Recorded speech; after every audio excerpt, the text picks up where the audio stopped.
ارے یہ تو وہ شخص ہے جس کو ہر وقت اللہم اہد قومی فإنہم لا یعلمون کا نعرہ لگایا کرتا تھا.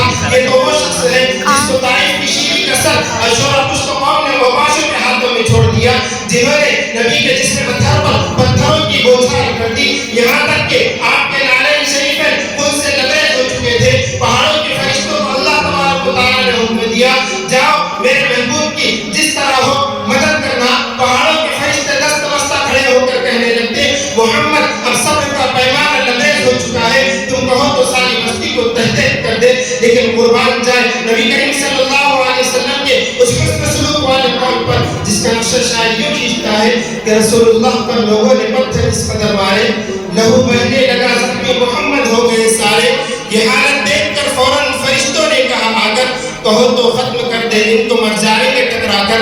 جناب رحمت للعالمین نے سن کر یہ فرمایا, میں اس دہر میں خیر و غضب پر کر نہیں آیا, میں ان کے حق میں کیوں پہلے الہی کی دعا مانگو, بشر ہے بے خبر ہے کیوں تباہی کی دعا مانگو.